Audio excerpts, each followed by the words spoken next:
हरियाणा में बीजेपी आखिरकार अभी तक अपने मुख्यमंत्री को शपथ क्यों नहीं दिलवा पा रही है?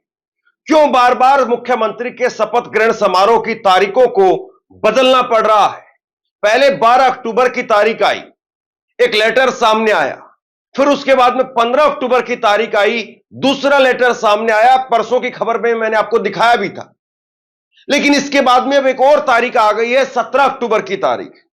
और क्या 17 अक्टूबर को भी वाकई मुख्यमंत्री का शपथ ग्रहण समारोह हो पाएगा या फिर एक और नई तारीख आ जाएगी?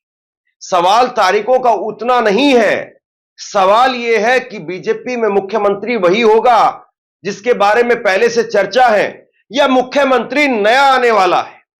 राव इंद्रजीत क्या करेंगे? दक्षिण हरियाणा के एक बड़े नेता और यादवों में एक बड़े नेता राव इंद्रजीत, वो अपने घर पर लगातार विधायकों के साथ में बैठकें कर रहे हैं। और राव इंद्रजीत ने जिन जिन को टिकटें दिलवाई, उन तमाम ने जीत हासिल करने का काम किया। और उसके बाद से राव इंद्रजीत के हौसले लगातार बुलंद हैं।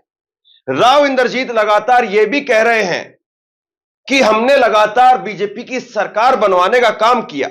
यानी दक्षिण हरियाणा ने बीजेपी की लगातार सरकार बनवाने का काम किया, लेकिन अभी तक दक्षिण हरियाणा का सीएम बीजेपी क्यों नहीं दे पा रही है? पहला जो बीजेपी ने 2014 में जब पूर्ण बहुमत की सरकार आई तो मनोहर लाल खट्टर को सीएम बनाया। फिर उसके बाद में उसी क्षेत्र से, कुरुक्षेत्र से आने वाले नायब सिंह सैनी को सीएम बना दिया। आखिरकार दक्षिण हरियाणा को अपना सीएम कब मिलेगा? यह सवाल बार बार वो उठाते रहे। और अब आंकड़े ये बता रहे हैं कि अगर राव इंद्रजीत की यह ख्वाहिश पूरी नहीं हुई तो राव इंद्रजीत हो सकता है कि कोई बड़ी बगावत कर दे। पहले जरा आप नतीजे देख लीजिए। हरियाणा में जो नतीजे आए हैं, फिलहाल वक्त में जो नतीजे हैं वो आप देखिए। नतीजे हैं हरियाणा के अंदर कुल 90 सीटों में से 46 बहुमत के लिए चाहिए, जिसमें से बीजेपी के पास में बहुमत से 2 सीटें महज ज्यादा हैं। बीजेपी के पास में 48 सीटें हैं, 39% का वोट शेयर है, 39.94। वहीं कांग्रेस के पास में 37 सीटें हैं, बीजेपी से 11 सीटें कम है। और ये कांग्रेस का वोट शेयर 39.09% है। यानी सिर्फ 9 पॉइंट का 0.9 का जो है वो अंतर रह गया कांग्रेस और बीजेपी के वोट शेयर में। और अगर मैं आंकड़ों के लिहाज से बताऊं तो सिर्फ 22,000 वोटों का अंतर रह गया।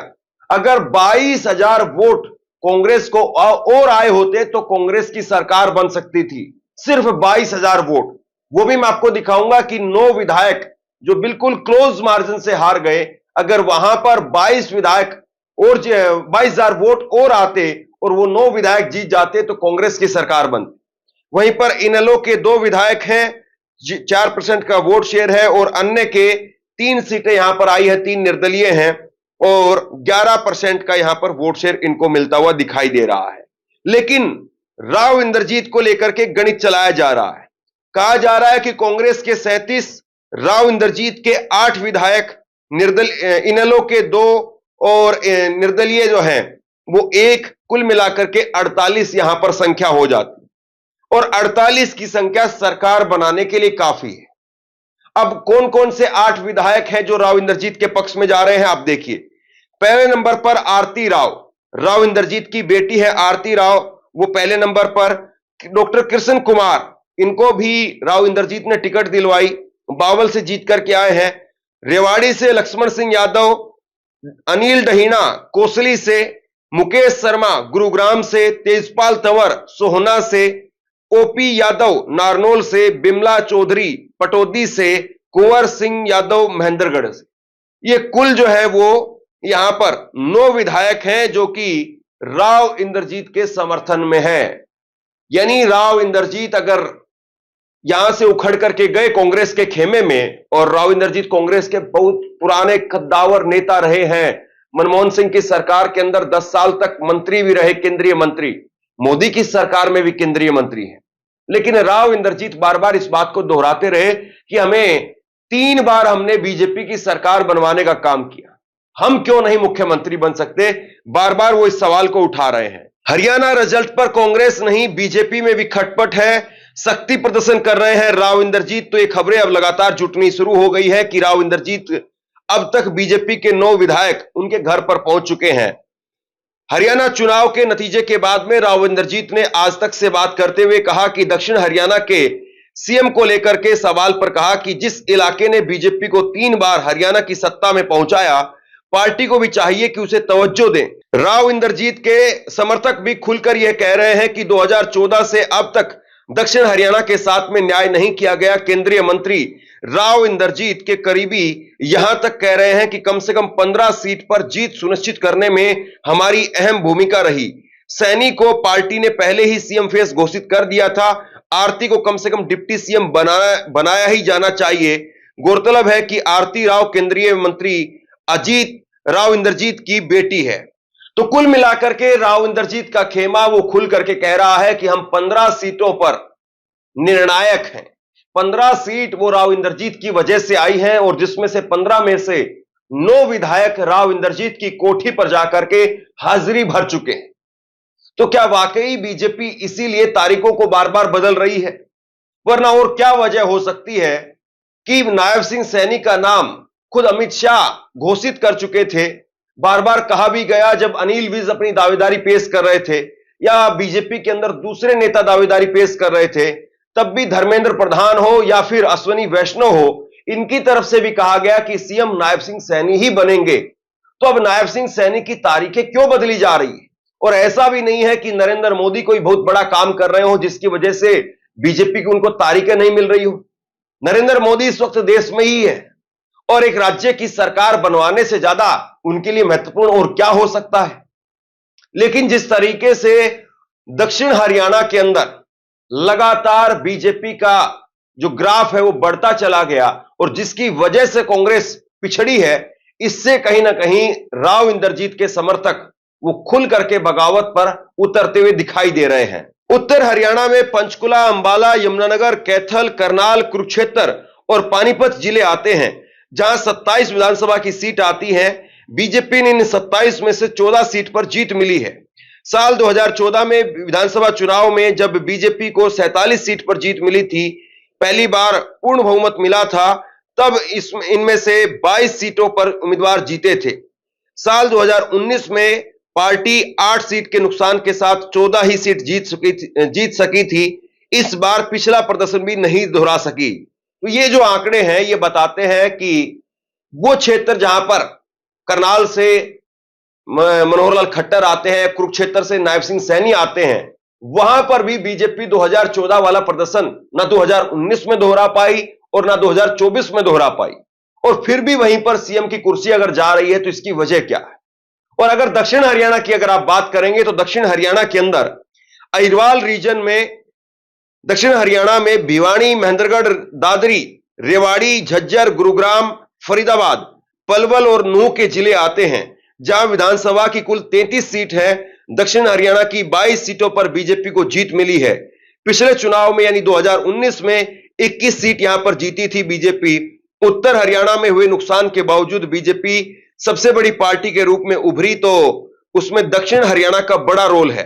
2014 के अंदर बीजेपी को जो पूर्ण बहुमत मिला था, तो सबसे पहली बार जब बीजेपी सत्ता में आई तो सबसे अधिक सीटें उत्तर हरियाणा से ही मिली थी। तब पार्टी ने सरकार की कमान इसी इलाके से निर्वाचित हुए मनोहर लाल खट्टर को सौंपी थी। दूसरी बार उत्तर के मुकाबले सीटों के लिहाज से दक्षिण भारी रहा, लेकिन खट्टर की अगुवाई में ही सरकार बनी। तो आंकड़े जो है वो ये बताते हैं कि उत्तर हरियाणा में जब 2014 में बीजेपी की बंपर सीटें आती हैं, तो उत्तर हरियाणा से बीजेपी सीएम चुनती है करनाल से मनोहर लाल खट्टर को। लेकिन दक्षिण हरियाणा जो 2014, 2019 और 2024 लगातार बीजेपी के लिए अच्छी सीटें देता रहा, तो फिर वहां पर राव इंद्रजीत को सीएम क्यों नहीं बनाया जा सकता? या फिर यूं कहें कि राव इंद्रजीत अपने आप में एक सक्षम नेता है, मजबूत नेता है, और बीजेपी ऐसे सक्षम और मजबूत नेताओं से कहीं ना कहीं डरती है। योगी आदित्यनाथ का उदाहरण उसके सामने है और इसीलिए बीजेपी को चाहिए मोहन यादव जैसा सीएम जिसको सीएम बना सके। बीजेपी को चाहिए भजनलाल शर्मा जिसको सीएम बना सके। राव इंद्रजीत का वो दमखम है कि राव इंद्रजीत जब रामविलास शर्मा के मंच पर पहुंचे थे तो उन्होंने कहा था कि बीजेपी को कम से कम इनकी बेइज्जती नहीं करनी चाहिए थी। तो उस वक्त में भी यह कहा गया कि अगर राव साहब और रामविलास शर्मा अगर एक मंच पर आ जाए तो बीजेपी को करीब करीब जो है 25 से 30 सीटों पर नुकसान कर सकते हैं। लेकिन जैसे तैसे करके रामविलास शर्मा को, राव इंद्रजीत को बीजेपी मनाने में कामयाब रही। लेकिन अब चलते चलते एक बार जरा गणित देखिए, अगर बीजेपी कांग्रेस पार्टी को सिर्फ 22,000 वोटें और आती तो कांग्रेस पार्टी की सरकार बन जाती। यह गणित आपके सामने है और इसमें आप देखिए कि अगर कुल मिलाकर के इन 9 सीटों पर 22,907 वोट और मिल जाते तो कांग्रेस की सरकार बनती। उचाना कला से बीजेपी जीती और यहां पर कांग्रेस की महज 32 वोटों से हार हुई। डबवाली के अंदर आईएनएलडी जीती और यहां पर कांग्रेस की महज 610 वोटों से हार हुई। दादरी के अंदर बीजेपी जीती और यहां पर महज 1,957 वोटों से कांग्रेस की हार हुई। असंध के अंदर बीजेपी जीती और यहां पर 2,306 वोटों से कांग्रेस की हार हुई। होडल में बीजेपी जीती और यहां पर 2,500 वोट से कांग्रेस हार गई। महेंद्रगढ़ में बीजेपी जीती और 2,600 वोट से कांग्रेस हार गई। सफीदों में बीजेपी जीती और 4,000 वोट से कांग्रेस हार गई। रानिया में आईएनएलडी जीती और 4,000 वोट से कांग्रेस हार गई। घरौंदा में बीजेपी जीती और 4,500 वोट से कांग्रेस हार गई। तो अगर ये 22,907 वोट और आए होते तो कांग्रेस इन 9 सीटों पर जीत जाती और कांग्रेस की सरकार बन जाती। ये साफ तौर पर जो है वो गणित दिखाई दे रहा है। लेकिन इस वक्त में जो स्थिति है वो बीजेपी के लिए अच्छी नहीं है और बीजेपी लगातार सीएम पद की तारीखों को बदलती जा रही है। अब तारीख आई है 17 अक्टूबर की। 17 अक्टूबर की तारीख आई है। आपके सामने भास्कर की खबर है। हरियाणा सीएम का शपथ ग्रहण 17 अक्टूबर को तीसरी बार डेट बदली। पीएम मोदी भी आएंगे दिल्ली में। शाह और सैनी की मीटिंग में मंत्रिमंडल पर मंथन किया गया। हरियाणा सीएम का शपथ ग्रहण समारोह अब 17 अक्टूबर को होगा। यह तीसरी बार है जब प्रदेश के सीएम के शपथ ग्रहण समारोह की तारीखें बदली गई है। इससे पहले 12 और 15 अक्टूबर को तारीखें तय की गई थी। शुक्रवार शाम को केंद्रीय नेतृत्व ने कार्यवाहक मुख्यमंत्री नायब सिंह सैनी को दिल्ली बुलाया। यहां सैनी ने केंद्रीय मंत्री अमित शाह से मुलाकात की, जहां देर रात तक बैठक हुई, जिसमें शपथ ग्रहण समारोह और सैनी मंत्रिमंडल पर चर्चा हुई। तो कुल मिलाकर के ये गणित लगातार जो है वो लोगों की नजरों में बना हुआ है कि क्या राव इंद्रजीत बीजेपी के शपथ ग्रहण समारोह के अंदर एक रोड़ा बन गए हैं और राव इंद्रजीत की वजह से ही बीजेपी यहां पर शपथ नहीं ले पा रही है। बीजेपी को सबसे बड़ा खतरा इस बात का हो रहा है कि कहीं पर राव इंद्रजीत को जो है वो कांग्रेस अपने पाले में ना कर ले। और सबसे बड़ी बात यह है कि राव इंद्रजीत हो सकता है कि अपना एक अलग से गुट भी बना ले और अलग गुट बना करके अपनी अलग पार्टी बना करके उन्होंने अपना पहला एक मंच बनाया भी था, हरियाणा इंसाफ मंच, वो बनाया भी था।